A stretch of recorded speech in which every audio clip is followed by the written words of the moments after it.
Hello everybody and welcome to this episode of Hey BarbaKnitStories. My name is Linda and I'm talking to you from Reykjavik, Iceland.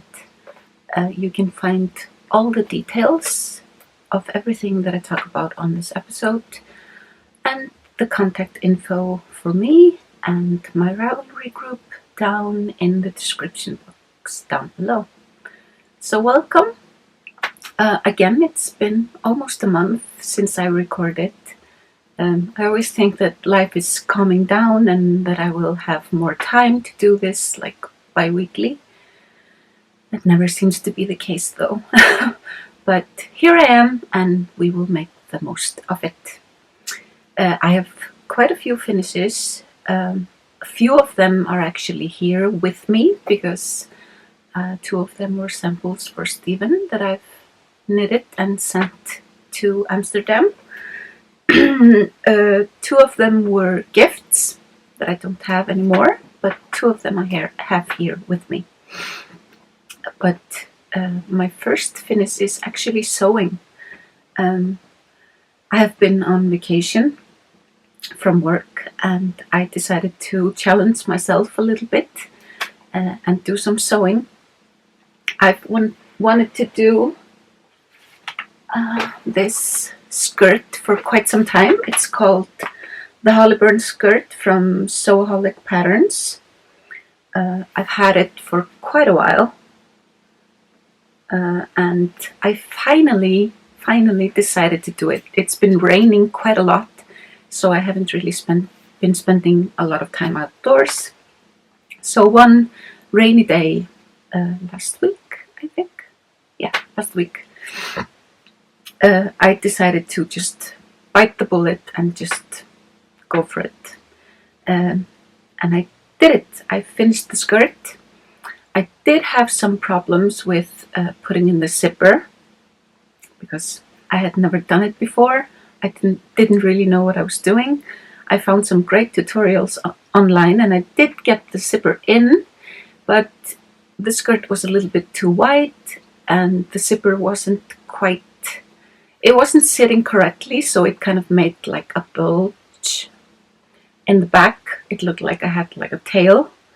So my darling mother came over and helped me out, and we put in the zipper correctly, and she showed me some tricks that she does when she's putting in zippers.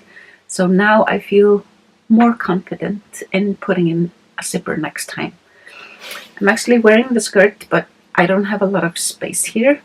We'll see if I can show it to you a little bit. Let's move this down. Yeah, I don't have any room here, but this... Let me see. I'll just stand up on my chair. Here you can see the bottom of the skirt, and if I go down without falling. Yeah, there's no way that you can see it properly. Well, it looks like this. It has pockets, which I love. I made it out of this beautiful linen fabric that I adore. It's kind of brown with hints of green, like moss green and gray. It's really nice to wear. It's not really thick, but it's not super thin either. It's kind of like a medium weave weight. I'm not good with sewing terms. I'm just learning. But at least the skirt is done. It's on my person and it feels really nice. A lot of people had recommended this pattern as a good beginner's pattern. And I must say that I agree.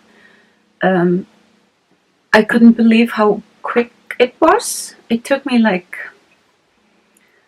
I would say 4 to 5 hours from start to finish.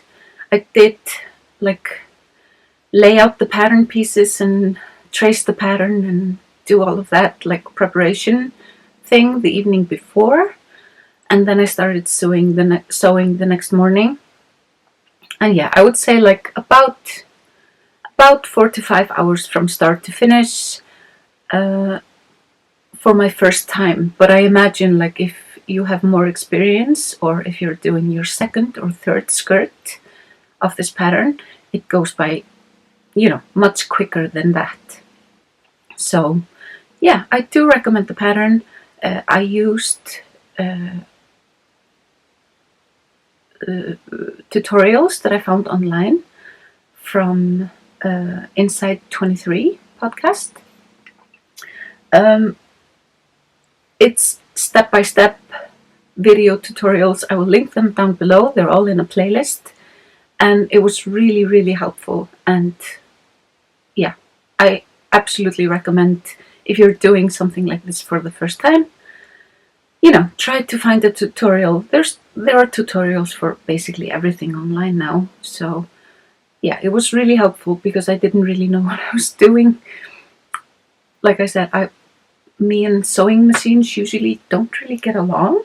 I don't know what it is. I think it's because, as I've mentioned a couple of times, my mother is a really experienced sewing seamstress.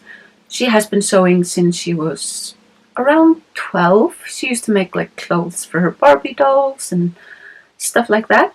And then she evolved and like moved on to making her own clothes and clothes for her siblings. And when I was, I used to study or like compete in dance, ballroom and Latin American dancing. And like the costumes are like really extravagant and stuff. And she made all of them. She makes curtains and bedspreads and quilting, and she does everything. So it's always been quite easy for me to just start something and then I get frustrated, and I'm always like 10 steps ahead in my head, and I get really impatient. So I usually just like give up and like throw everything to my mom and like, oh, can you just finish it for me? I don't know what I'm doing, and da da da. But this time I went through every step and I did everything. I was having struggles putting in the zipper so that it would sit correctly. But I like finished it completely. And then when my mom came over the day after, she just ripped out the zipper, adjusted it to me. Like I put the skirt on and we adjusted the width, and we had to take out quite a bit because it was a little bit too big as well. So I think if I make it again, I will just go down a size. But when I did my measurements, it should have fit, but I don't know. Maybe I did something wrong in the process. I'm not really sure. Like I said, I don't know what I'm doing. But I think next time I can go down a size and I can do it better than the first time that I did it. The next finish that I have is actually what I'm wearing with my Hollyburn skirt. This is the Bellis Tee by Laika of Fiber Tales. She has the Fiber Tales podcast and some great designs on Ravelry. This was a pretty quick knit, and I really love the fit of it. It's just beautiful. It's kind of like a boxy t-shirt. It has no shaping or anything. It's just white and really comfortable to wear. I made the fake button band, or it's not open. It's not a cardigan. You don't cut it open. I guess you could, but in the pattern you don't. And I didn't really want an open one. I just wanted this button band. I found these buttons at Litla Prjónabúðin and got those. And yeah, I really like the Russian join here on the sleeve. No, on the shoulder. Gives like this decorative edge. The yarn that I used for this beautiful t-shirt is Okologisk Sommerul by Camarose. The color that I used is called the Mellanggrå, which is medium gray 2006. And yeah, I used 3 full skeins or balls of this yarn, and I had to dive a little bit into the 4th one just for the ribbing on the neckline and the button bands down here. Let me see. Each ball is like 230 meters. So I had like tiny little nuggets of the last 2 balls, but it wasn't enough to do the finishing touches that it needed. But I'm really happy with it. I finished it. I sewed on the buttons yesterday morning after I had washed and blocked it. So I really am happy with it. And it goes so well with the skirt as well. So I kind of want to make another one in just some linen. I think that would be really nice. Maybe one day, but not right now. I need to finish other stuff. The other finish that I have here is a pair of socks. We went away to my grandfather's cabin for a little bit, for a weekend. Me and Caritas and my parents and my sister and her husband and her 2 boys. And I finished these while I was there. And I'm really happy with them. I think they're super fun. The gray that I used here for the cuff and the toe is just some Regia yarn.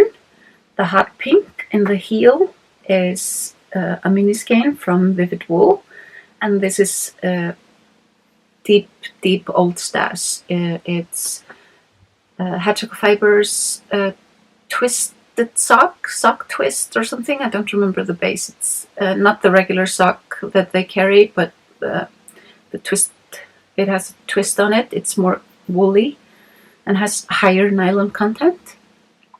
The colorway is called Oracle, and I think it's really fun. As always, it's 60 stitches. I did about 60 rows down here. I did my garter, heel flap and gusset, and just a wet toe. So yeah, these fit perfectly, and I always enjoy a new pair of socks. Now, let me see. The other things that I have finished are not here because, like I said, 2 of them were gifts. The first thing that I finished and gifted away was the scrappy Yaku leftover blanket that I was making for my grandfather. His birthday was yesterday. He is now 88, 87 or 88. Not 100% sure. I think he's 88. So when we spent the weekend at his summer house, I left the blanket there for him to see when next time that he came, which is gonna be this Friday, I think. So yesterday I called him and wished him a happy birthday, and told him that I had left him a little something, a little gift at the summer house, and he was really excited, and he said that he was gonna call me when he had seen it. So I'm very excited to see. I know he's gonna love it. He loves everything that I make. I made him a lopapesa once, and he loves it. Almost every time he puts it on, he calls me. He's like, "I'm wearing the lopapesa you made me. I love it so much. Thank you so much." I don't know how many times he has said thank you, but yeah, he's really sweet. He knows how much work goes into handmade stuff because he's a bookbinder. He makes books.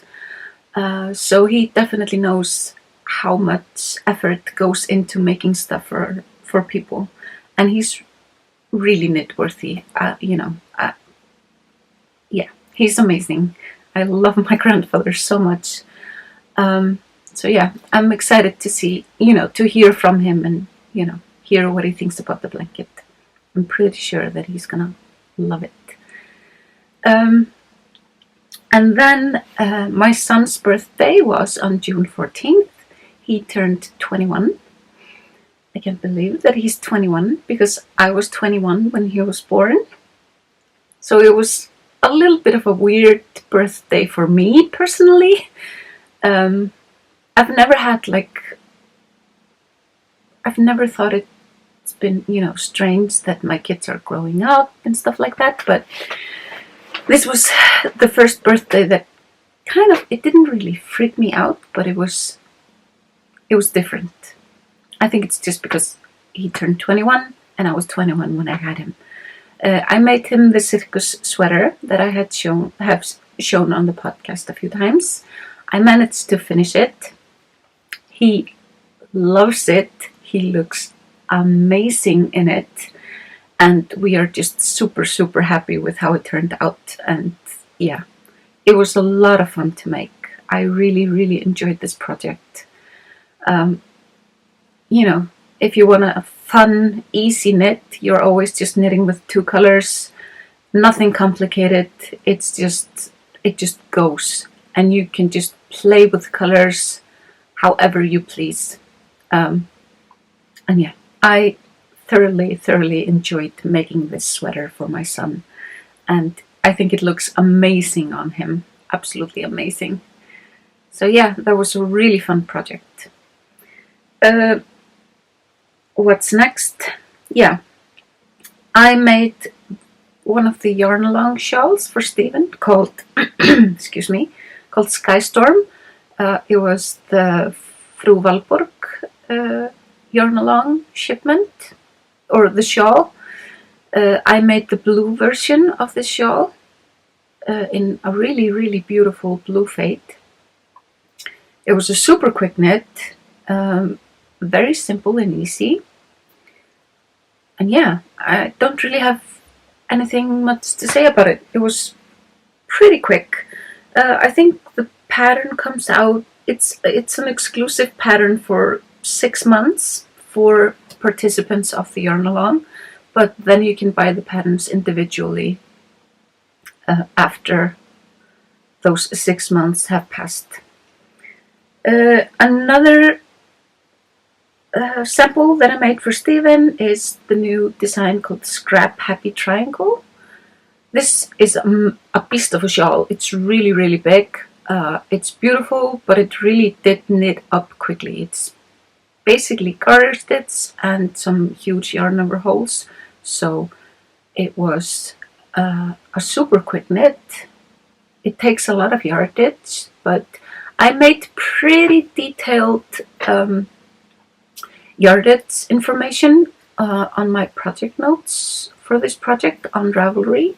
And I know that some people are having issues with the new look of Ravelry. So if you can't use Ravelry, but you would like the yardage information per section from me, just shoot me an email or a message on Instagram, and I will just email you the info that you need. It's no problem.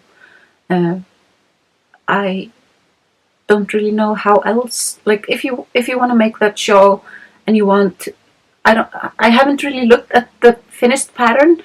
I don't know if Stephen provided yardage per section, but I have that since I made the sample of the shawl. I have that information and I'm happy to share it with you if you want to. You can use scraps for this project as each section doesn't take, that much per color, but you repeat the colors, so you definitely need a few full skeins if you're gonna make it according to pattern. But if you want to use scraps, you can absolutely do that. You do need full skeins for the border because it's big and it takes a lot of yardage. So if you need that information, just let me know. I will get it to you, no problem. Okay, I've gone through everything that I finished, so let's talk about what I have been working on recently. I decided, usually when I go on vacation, like summer vacation, I usually treat myself to like a brand new cast-on. This year I decided that I was going to focus on whips, and the only thing the only new thing that I've cast on is a pair of socks and another gift. So I'm going to show you the socks first. I always like to have a pair of socks on the go, as I've talked about before.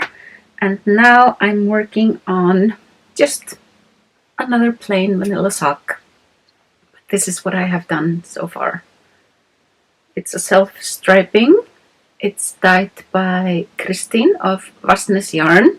She has a podcast, but it's in Icelandic, but I will link it down below anyway, and to her shop. This is the yarn. It's a super fun self-striping. I really like it. I'm gonna do the heel in West Yorkshire spinners in this yellow. Just their basic, I don't know if it has a name, but it's the yellow that they have. I think it goes really well with the speckles in this yarn. So the heel will be in this. So I decided to take the opportunity while knitting these socks, doing something that I have been thinking about doing for quite some time.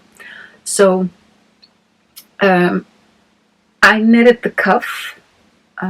It's 15 rows of ribbing, 1 by 1 rib, and then I weighed the yarn and I wrote down how much yarn, like how many grams the ribbing took. And then I'm gonna do 60 rounds for the leg, and then I'm gonna weigh the yarn and see how much the leg takes. Then I'm gonna do the heel flap, the heel flap and the heel turn, and I'm gonna weigh how much that takes. And then I'm gonna do the gusset and weigh, and then finish the leg and weigh, and finish the toe and weigh, because I have like a jar full of tiny scraps of sock yarn, and I kind of want to, to make the most of it. I want to be able to know how much each section of the sock takes, and when I make a project page for these socks, I will include that info. So if it helps anybody to use their scraps for scrappy socks, that info will be there. But of course it's like according to my gauge and 60 stitches. So, you might need to do a little bit of math, for yourself if you want to use that info. So that's going to be done when I finish the socks. The other new cast-on that I have is, like I said, a gift. I was, like 2 weeks ago, I attended a knit group at Gabbúð Edda in Hafnarfjörður, and I met a friend who was making love note sweaters for her grandkids or nieces or nephews or something that she was going to gift to them. And I decided, this would be the perfect gift for Caritas's sister, Mia, who is our dear friend, and my niece Emily, my sister's daughter. So I decided to start one of them. I started with the one that I'm making for Mia. It's super quick. This is like an evening. I decided to do, she's almost 7, but she's really petite. So I decided to do the 4 to 6 year old size for her. And this is what I have so far. She loves this kind of blue. It's her favorite color. I had originally bought pink yarn for her, or more like a coral. Maybe I will make her 2, I don't know. But she spent the night here a few weeks back, and we went to knit group on Saturday, as we do. She loves to come with, and she was talking about how much she loves this color. So I decided to make the sweater in this color instead. The yarn that I'm using is leftover from the no-frills sweater that I made for my daughter, Caritas, which is this. It's from Vivid Wool, and it's called More or Maure. I can't remember from the top of my head.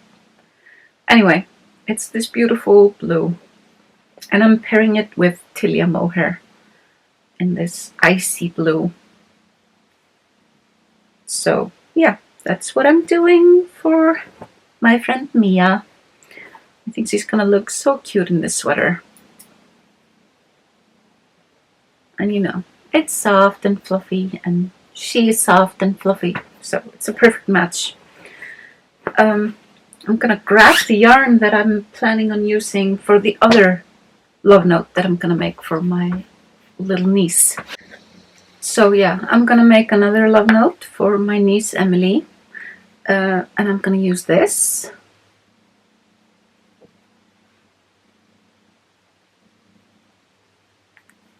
It's showing up a little bit. This is more true to color. It's kind of like an antique kind of pink. It's called Hika by Vassnes Yarn. And I'm gonna pair it with this. Oh, it's blowing out. Let me see. I'm gonna pair it with this pale pink mohair from, I don't know how to say this, Biches en Bouche? Something like that. This is the mohair that I'm gonna pair it with. It's a softer antique pink. So, like a powder pink. I think it's gonna be really beautiful. So this is gonna be for my niece Emily.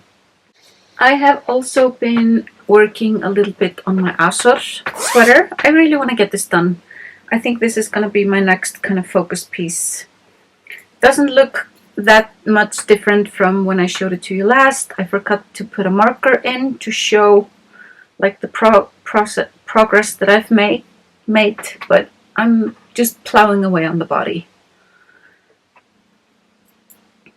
I really want to get it done because it's so beautiful and I can't wait to wear this one. I love it so much. So beautiful. This yoke is just everything. Now it's blowing up quite a lot. The yarn that I'm using is La Biename Cast Merino. I've talked about this before. It looks like this. This is the main color, and the contrast color is Rust. So yeah, I think this is gonna be the next piece that I focus on completing and finishing up. I've been working on the granny stripe blanket that I'm making out of leftovers. I made a magic ball, a few of them, and this is what it looks like now. So yeah, this is gonna be for my mom. And when I showed it to you last, I put in a marker. I was here, so I've just made a few, you know, a few more rows. It's a lot of fun to make. It's very calming and easy, and you just sit down and, you know, you're alone with your thoughts and you just go. I'm gonna move the marker so that I know how much I've done for the next time that I show it to you. Let me see. I'm almost done with the second magic ball that I made. This is it. And then I have 3 more done, but I have more yarn to make into these magic knot balls. Here is one, and here is one, and then here is one. So it's gonna be really colorful. I hope that I can make it pretty big. I want it to be Last time that I talked about this, I was thinking about like the width of it to make it the length, but I kind of want it to be the width and just make it super long. We'll see how much yarn and scraps I can come up with. I'm pretty sure that I'm okay. I do have a lot of scraps because I knit a lot, and then I have some scraps from here and there that are left over from projects that me and Stephen have made here by our group of knitters. And sometimes I can just keep those leftovers and I put them into like a big project bag that I have for leftovers, and I'm going through some of those for this blanket. And yeah, that's everything that I've been working on and all my finishes. So, yay! A little bit about life stuff. I have been doing a lot of reading, watching documentaries, and educating myself both on in regards of the Black Lives Matter movement. And June is Pride Month. We actually have Pride in August here in Iceland, but worldwide June is Pride Month. And as a parent of a trans son, I take every opportunity that I can to educate myself. I don't really want to go into personal details about my son, but my son is trans, and I love my son. I support him 100%, always have, always will. He is incredible. He has taught me so much, and I love learning from my kids. I love when my kids correct me and like put me in my place. I think it's really healthy that you listen to and learn from your children, because they are often much, much more wise than you actually are, and more on point, and they have just, you should absolutely respect and listen to your kids when they are pointing stuff out to you. My son has been very active in the Black Lives Matter movement. I have been as active as I can. I'm doing a lot of educating both myself and my daughter Caritas, who is almost 15. I actually have a list of stuff that I have been watching. I usually watch stuff for myself. Sometimes I take notes and look at other references that apply, go over them, and then we watch stuff together and we talk about things. I think if I've seen it first, I will, and like had time to process and get more info, I am more prepared to answer her questions and give her more info and details on the issues that we are educating ourselves on. So that's how I like to do stuff. Maybe you do it differently, I don't know, but I like to be as prepared as possible when we talk about these issues, these often heartbreaking and difficult issues. So yeah, that's how I like to do stuff. And we I've always looked at myself as an open-minded person. I always support human rights, and human rights is, of course, for everyone. It doesn't matter who you are, your human rights are important and they are yours, and if they are being broken, it's up to us to correct it and stand by it and help and educate. So, like I said in my previous podcast, I definitely have some learned racist and some strange thoughts, but it's really important that when those thoughts and learned behaviors come up, that you stop and you actually think about them. And if they are troubling and like you're in shock or whatever, go and read stuff. Like Google it. Google is your friend. Google it and just read. I've been doing a lot of reading and taking notes for myself because I think if I just read, I've had some issues with remembering stuff. Like my brain is not functioning as it should since I lost my sister and everything, you know. I'm not making excuses, but like after trauma, your brain often kind of like shuts down a little bit. So I have a little bit of a difficulty reading, but I just read a few pages and then I make notes of what I was reading, and that helps me remember and learn better than just reading, because my mind kind of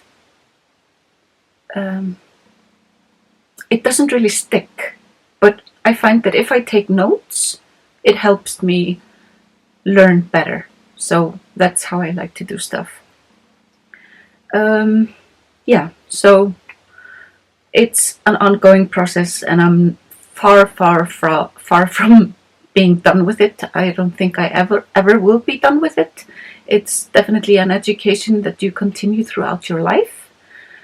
And just don't be afraid to speak up and point out injustice that you witness, because we all witness it and we shouldn't be silent about it. Other life stuff, like I said, I've been on vacation. We went away to my grandfather's cabin during summer solstice, which was absolutely beautiful. We are experiencing the brightest days of the year now. Summer solstice is kind of crazy here in Iceland because the sun hardly sets. It sets for only a few hours after midnight and comes back up like between 2 and 3 a.m. So it's pretty bright all the time. People have been commenting like, how can you sleep? And da da da. But, well, I'm born and raised here and this is all I know. So it's not really a problem. And then I just have some really like thick screens for my window, so I sleep in complete darkness and it's fine. And like I said, I'm used to it. I don't really know anything else. So when I travel during summer, I think it's really strange that it's dark in the evening. I'm kind of used to it being bright all the time. I took some video from the cabin that I will insert at some point here in the video, probably at the end, and like how bright it is during the summer solstice. I think it's beautiful. Some people are kind of freaked out about it. I'm not. Like I said, it's just it is what it is, and you know, I've been experiencing it for 42 years of my life. So yeah, that's how it goes, and it's just summer solstice. It's crazy. I've been doing a little bit of reorganizing around the house. I'm almost done with this room, and when I have it completely done, I'm gonna do a little tour, like a video tour. It's a tiny room, but it's quite enough for me. When I'm sewing, I usually put my sewing machine up here, and the height is a little bit too high, but I don't really spend that many hours sewing, and I don't see that I will. I will probably just be making some quick projects, and for that this table works fine. I have been going a little bit crazy with plants lately. I don't know, I love plants. I love having plants around me. I have gained quite a few plants from friends, and I bought, I think, 3. I put up new shelves in the living room, and yeah, I've just been like, nothing crazy. I'm not like tearing down stuff or anything like that. I'm just making this apartment more accessible, I think. I don't like having a lot of chaos around. It really, if I have a lot of chaos around, I get like a little bit chaotic inside. I like things being kind of clean and I don't know. Anyway, I think I'm gonna wrap this up. This is my last day of vacation. I go back into the office tomorrow. I will be working all of July, and then I have some more vacation days, but I haven't really decided when I'm gonna take the vacation days that I have. I'm still kind of crossing my fingers that I will be able to travel out of the country a little bit, but I don't know if that's gonna happen. We'll just have to wait and see with this whole pandemic thing, how it evolves. And yeah, Iceland has opened up its borders for Schengen area and EU travelers, so we will see how that goes. They are doing testing at the airport, so you will have your results in, I think it's like within the next 24 or 48 hours, and if you don't do the test, you have to quarantine. So I think almost basically everybody that's coming through is getting tested at the airport. So yeah, I guess I'm just gonna see how things evolve with the whole coronavirus thing and make my decision, in a few weeks if I'm gonna risk traveling. I'm not really sure that I should. I'm kind of, I don't know, I really want to. I love traveling and I love visiting friends and like going places, but you kind of have to evaluate if it's worth it, basically. So we'll see what happens. I'm not really sure, and I usually like to save a few days of my vacation and take it around when Caritas has winter break from school. We usually try to go out of the city, like to a cabin or something, or like last year we went to Brighton, or I have like some extra days during the holidays, like around Christmas and stuff. So I usually try to save like 7 to 10 days of my vacation, so that I can do something in winter as well, because I really like, I don't really need to take all my vacation days during the summer months. I actually like taking them like during fall and winter as well. So we'll see. Anyway, I'm gonna wrap this up. Thank you so much for watching. Please like and subscribe if you enjoyed this video. Maybe recommend me to a friend or two. We are getting close to 2,000 subscribers. And I think when we hit the 2,000 subscribers, I'm gonna do a little giveaway. I have some items here that I would really like to share, like pass along to other knitters. So yeah, I hope that we can get to 2,000 subscribers pretty soon. I think I'm at like 1,800 and something.